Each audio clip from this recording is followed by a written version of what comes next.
हाँ तो नमस्ते प्यारे बच्चों, कैसे आप लोग। आशा और उम्मीद करते कि आप सभी स्वस्थ और मस्त होंगे और परीक्षा की तैयारी जो है कड़ी मेहनत के साथ करते होंगे। तो जैसा कि आप सभी को पता है कि यहाँ से बहुत कम दिन आप लोगों के लिए बच गया है, तो इसलिए आप सभी कड़ी मेहनत के साथ तैयारी करें ताकि आपका जो रिजल्ट जो है बेहतर हो सके। तो आज हम आप लोगों को पढ़ाने वाले हैं हिंदी, जो कि 12th क्लास का है। हिंदी दिगंत भाग 2 जो कि इंटर के लिए है। और जैसा कि आपको पता है कि इंटर में जो हिंदी सब्जेक्ट जो होता है वो कॉमर्स रखेगा उसके लिए भी है, साइंस रखेगा उसके लिए भी है, आर्ट्स रखेगा उसके लिए भी है।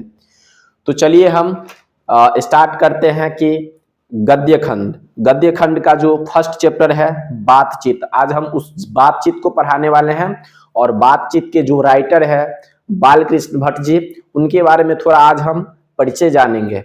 फिर जो है अगली क्लास में हम बातचीत का जो संपूर्ण अर्थ को लेकर के आएंगे। तो चैप्टर का नाम है प्यारे बच्चों की बातचीत। क्या नाम है? बातचीत। चलिए, तो बातचीत से सबसे पहला क्वेश्चन आता है कि बातचीत कौन सा विधा की रचना है। तो प्यारे बच्चों ये एक प्रकार के निबंध है। क्या है? तो ये एक प्रकार के निबंध है। ठीक है, तो इस निबंध के निबंधकार का नाम क्या है प्यारे बच्चों? तो कहेंगे बालकृष्ण भट्ट। क्या नाम है? बालकृष्ण भट्ट। ठीक है, क्या नाम है? बालकृष्ण भट्ट। क्वेश्चन आएगा कि बातचीत कौन सा विधा की रचना है। तो निबंध है। बातचीत क्या है? तो एक प्रकार के निबंध है। कई बार एग्जाम में पूछता है कैसा निबंध है, तो भाई ये ललित है ना, ये ललित निबंध है। क्या है? तो ये ललित निबंध है। क्वेश्चन आएगा कि बातचीत कौन सी विधा की रचना है। तो एक प्रकार की निबंध है। और इसके रचयिता कौन है, मतलब इसके लेखक कौन है? तो कहेंगे कि बालकृष्ण भट्ट। ठीक है, क्या है? बालकृष्ण भट्ट।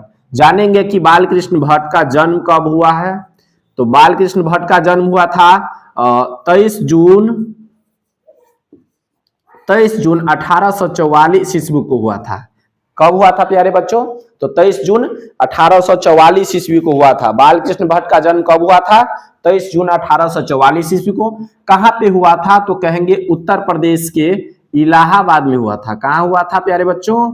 उत्तर प्रदेश के इलाहाबाद में, है ना। यूपी मतलब होता है कि उत्तर प्रदेश। चलिए, ठीक है, उत्तर प्रदेश क्या है? तो उत्तर प्रदेश एक राज्य है। ठीक है, राज्य है। और इलाहाबाद क्या है? तो ये जिला है। तो क्वेश्चन आएगा कि बालकृष्ण भट्ट का जन्म कब हुआ है। तो 23 जून 1844 ईस्वी को। कहां पे हुआ है? तो उत्तर प्रदेश के इलाहाबाद में। कहां पे हुआ है? तो उत्तर प्रदेश के इलाहाबाद में। ठीक है, बात करेंगे निधन का। इनका निधन कब हुआ है? तो क्वेश्चन आएगा इनका निधन कब हुआ था। तो इनका निधन हुआ था 20 जुलाई 1914 ईस्वी को।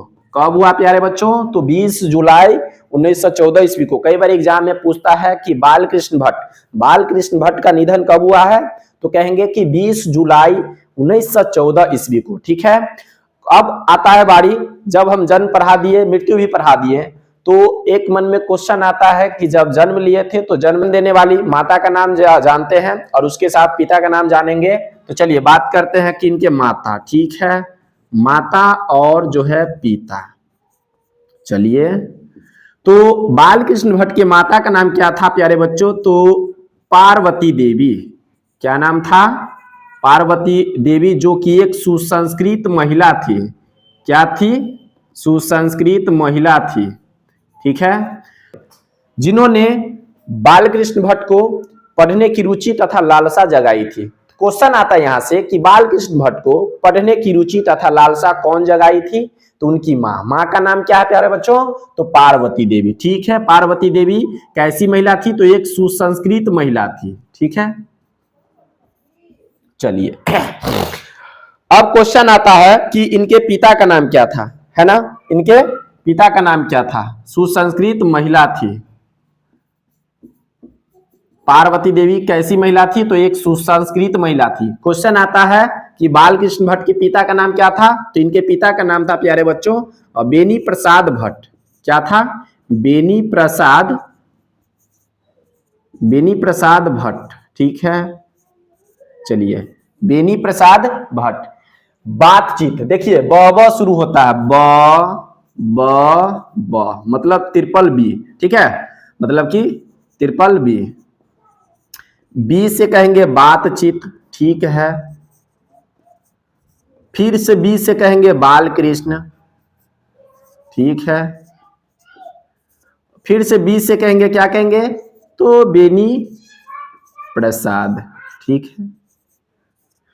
बातचीत क्या है, तो एक प्रकार के निबंध है, क्या है, एक प्रकार के निबंध है। और बाल कृष्ण भट्ट कौन है, बाल कृष्ण भट्ट कौन है, तो इस निबंध जो बातचीत है उसका राइटर है, मतलब कि लेखक है। प्यारे बच्चों क्या है, तो लेखक है। और बेनी प्रसाद भट्ट कौन है, तो बाल कृष्ण भट्ट के कौन है, तो ये पिताजी हैं। कौन है प्यारे बच्चों, तो पिताजी है। क्वेश्चन आएगा कि बाल कृष्ण भट्ट के पिताजी का नाम क्या है, तो बेनी प्रसाद भट्ट। बाल कृष्ण भट्ट के पिताजी का नाम क्या है प्यारे बच्चों, तो कहेंगे कि बेनी प्रसाद भट्ट। बेनी प्रसाद भट्ट पेशे से क्या थे, है ना, मतलब क्या काम करते थे, तो पेशे से प्यारे बच्चों व्यापारी थे। क्या थे, व्यापारी थे, मतलब कि बिजनेसमैन, है ना, बिजनेसमैन थे। समझ में आ गया। बाल कृष्ण भट्ट के पिताजी पेशे से क्या थे, बिजनेसमैन, अर्थात कि व्यापारी थे, ठीक है। बात करते हैं शिक्षा की। अब क्वेश्चन आता है कि शिक्षा, है ना, शिक्षा, एजुकेशन, क्वालिफिकेशन। बात करेंगे बाल कृष्ण भट्ट का शिक्षा अध्ययन, तो शुरुआत में अर्थात कि प्रारंभ में इन्होंने संस्कृत विषय का अध्ययन किया था। कौन विषय का, संस्कृत विषय का, ठीक है। जैसा कि आप सभी बार पढ़ने के लिए गए थे कहीं पर, या तो कोचिंग हो सकते हैं, ट्यूशन हो सकता है ना, और स्कूल हो सकता है, वहां पर गए थे, तो कौन से विषय में मास्टर जी, गुरु जी आपको कौन सा विषय में पहले पढ़ाए, कमेंट करके जरूर बताएं। तो चलिए बात करते हैं शिक्षा। बाल कृष्ण भट्ट का शिक्षा, प्रारंभिक शिक्षा, मतलब प्रारंभ में इन्होंने संस्कृत विषय का अध्ययन किया था। उसके बाद जो है 1867 में एंट्रेंस का एग्जाम दिया था। कौन सी का एग्जाम दिया था, तो एंट्रेंस का एग्जाम कहां से दिया था प्यारे बच्चों, तो प्रयाग के, कहां, प्रयाग के मिशन स्कूल से। प्रयाग के मिशन स्कूल से क्या किए थे, तो इन्होंने एंट्रेंस का एग्जाम दिया था। प्रयाग के मिशन स्कूल से कब क्या दिए थे प्यारे बच्चों, तो एंट्रेंस का एग्जाम दिया था। क्वेश्चन आएगा कि बाल कृष्ण भट्ट एंट्रेंस का एग्जाम कब दिया था, तो 1867 में, लेकिन कहां से दिए थे, तो प्रयाग के मिशन स्कूल। प्रयाग क्या है, तो इलाहाबाद, है ना, प्रयाग मतलब प्रयागराज, ठीक है। प्रयागराज इलाहाबाद का जो है कि ये पुराना नाम है, क्या नाम है, तो पुराना नाम प्रयागराज, और नया नाम क्या है प्यारे बच्चों, तो इलाहाबाद, ठीक है। उसके बाद क्या होता है, तो 1867 के बाद, 1867 के बाद क्या होता है, 1869 से 1869 से 75 तक, 1869 से 75 तक, और उसके बाद जो है फिर से 1885, और फिर से जो है 1888। देखिए 1867 में क्या दिया था, तो एंट्रेंस का एग्जाम दिया था।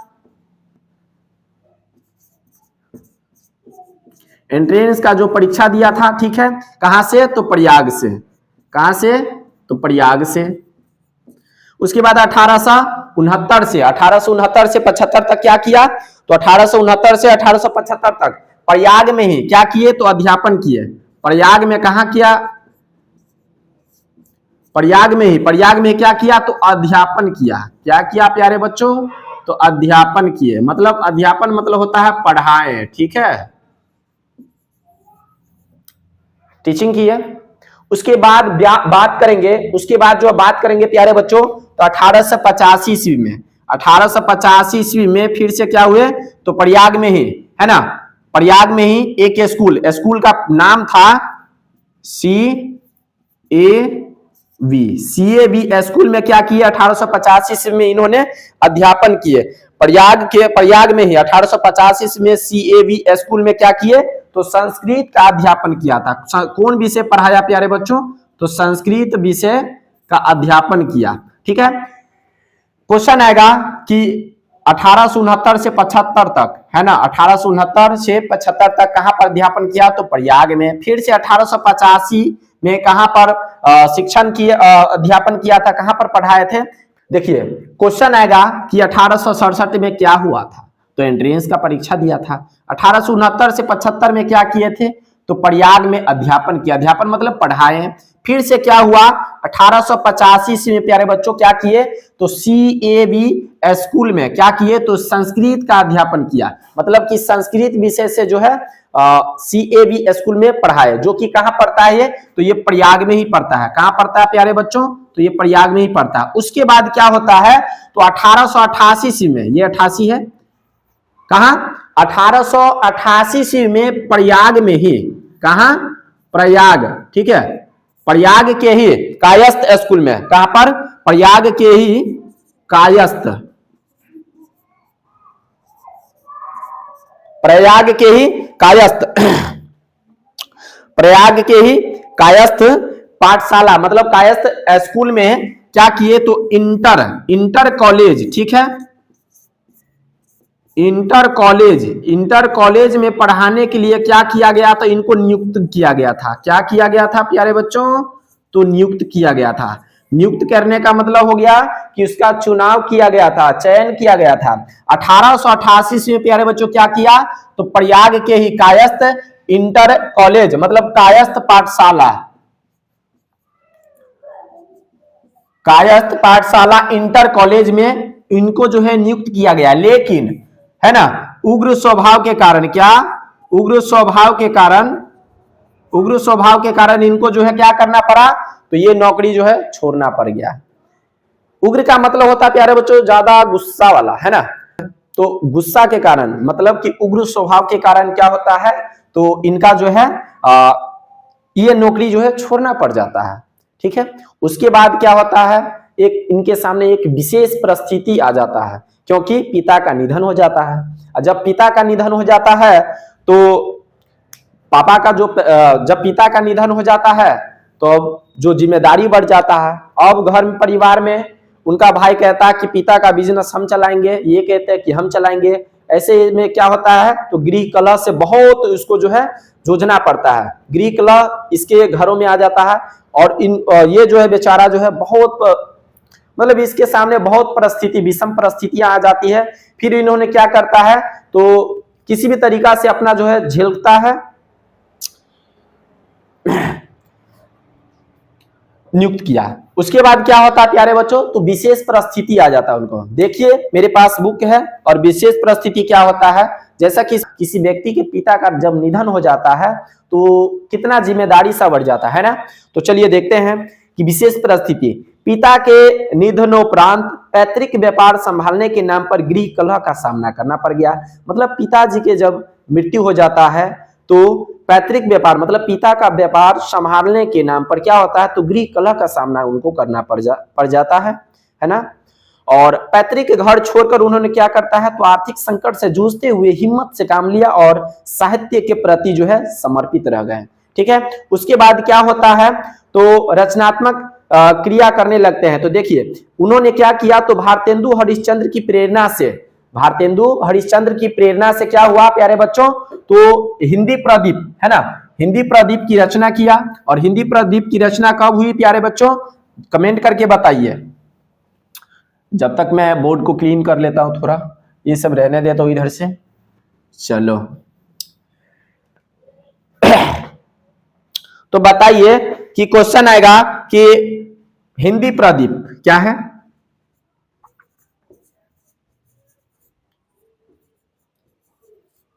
हिंदी प्रदीप नामक क्या है? तो ये मासिक पत्रिका था। क्या था प्यारे बच्चों? ये मासिक पत्रिका था, मासिक पत्रिका, ठीक है। हिंदी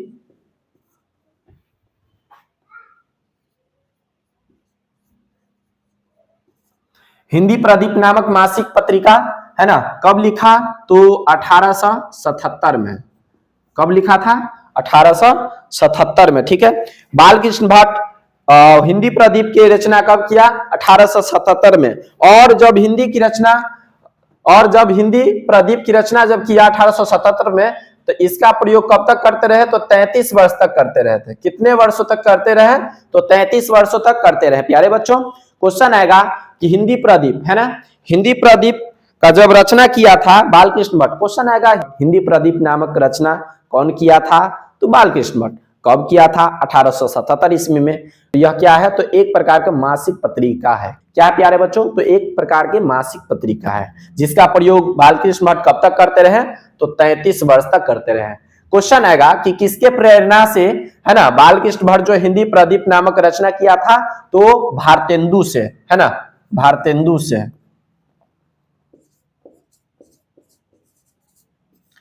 भारतेंदु से, है ना, भारतेंदु से इन्होंने क्या किया था? तो प्रेरणा लिया, मतलब मोटिवेट, है ना, मोटिवेट हुआ उनसे। चलिए, उसके बाद हम जानते हैं कि रचना के बारे में, बालकृष्ण भट्ट के रचना के बारे में। चलिए हम रचना के बारे में जानते हैं। बालकृष्ण भट्ट वैसे रचना बहुत सारे किए हैं, जैसे कि नाटक लिखे हैं, ठीक है, उपन्यास लिखे हैं, उपन्यास लिखे हैं, प्रहसन लिखे हैं और निबंध लिखे हैं। क्या? निबंध लिखे हैं, ठीक है, बहुत सारे निबंध लिखे। बात करूं तो लगभग बालकृष्ण भट्ट लगभग कितना निबंध लिखा है? तो अगर आप लोग को पता है तो कमेंट करके जरूर बताएं। तो चलिए बताते हैं कि बालकृष्ण भट्ट निबंध लगभग कितना लिखा है? तो 1000 निबंध लिखे हैं। कितने लिखे हैं? 1000, जिसमें से 100 क्या है? तो बहुत ही महत्वपूर्ण है। क्या है? बहुत ही महत्वपूर्ण है, ठीक है। क्वेश्चन आएगा बालकृष्ण भट्ट कितने निबंधों को लिखा था? तो 1000, है ना, लगभग 1000। उसमें से कितना महत्वपूर्ण था, है ना? कोई ना कोई रचना जब करता है तो सब महत्वपूर्ण नहीं होता है। तो बालकृष्ण भट्ट जो है कितना निबंध को लिखा था और कितना महत्वपूर्ण था? तो 1000 निबंध को लिखा था, है ना, और उसके बाद 100 जो है काफी सारा महत्वपूर्ण है और काफी महत्वपूर्ण था, ठीक है।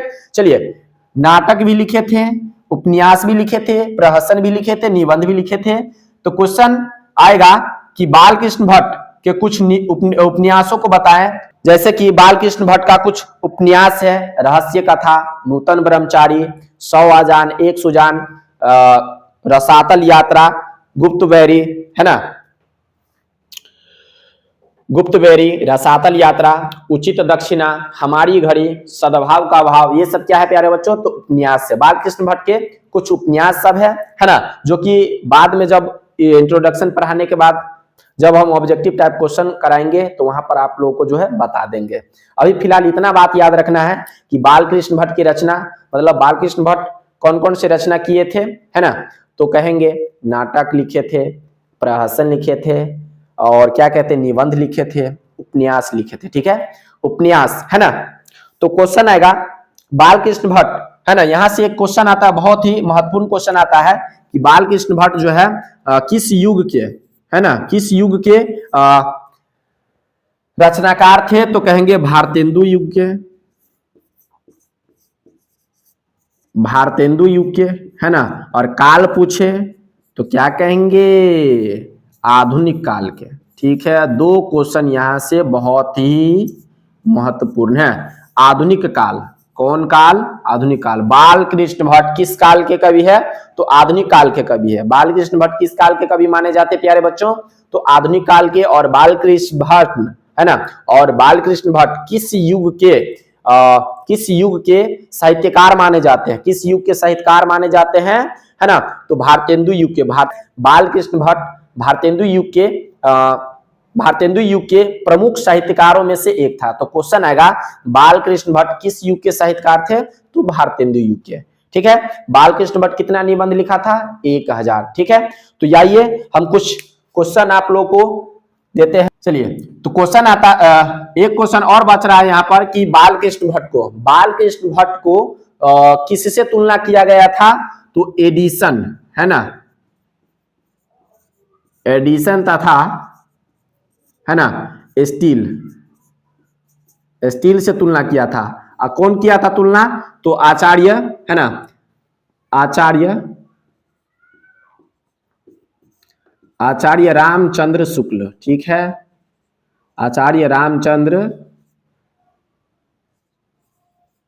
शुक्ल। ठीक है, क्वेश्चन आएगा कि अंग्रेजी साहित्य के, ठीक है, अंग्रेजी साहित्य के एडिशन और स्टील की श्रेणी में किसे रखा गया है? तो बालकृष्ण भट्ट को। कौन ऐसा बात बोला है? तो आचार्य रामचंद्र शुक्ल ने बोला है।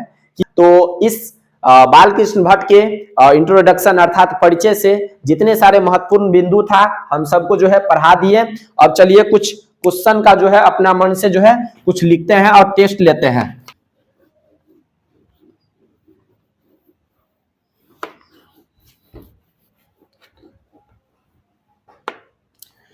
तो आइए जितना सारे पढ़े हैं उसमें से कम 4-5 क्वेश्चन को देखते हैं कि बोर्ड एग्जाम में किस प्रकार से क्वेश्चन पूछता है। तो चलिए सबसे पहला क्वेश्चन आप लोगों को दिया जा रहा है कि बालकृष्ण भट्ट, है ना, बालकृष्ण भट्ट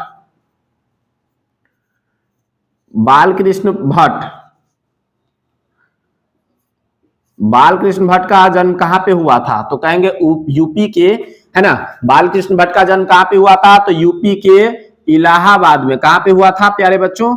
तो यूपी के इलाहाबाद में। कहां पे हुआ था? यूपी के इलाहाबाद में। लेकिन कब हुआ था? पूछ सकता है कि बालकृष्ण भट्ट का जन्म कब हुआ था। ठीक है, तो कह देंगे कि 23 जून 1844 को हुआ था। ठीक है, क्वेश्चन आएगा बालकृष्ण भट्ट के पिता का नाम बताइए। तो कहेंगे बेनी प्रसाद भट्ट। ठीक है, क्या कहेंगे प्यारे बच्चों? बेनी प्रसाद भट्ट। बेनी प्रसाद भट्ट पेशे से क्या थे? तो व्यापारी थे। क्या थे? व्यापारी थे। क्वेश्चन आएगा कि बालकृष्ण भट्ट किस युग के, है ना, युग के, किस युग के बोलेंगे? तो तभी कहेंगे क्या? भारतेंदु युग। कौन? भारतेंदु युग। ठीक है, भारतेंदु युग। किस काल के कवि थे?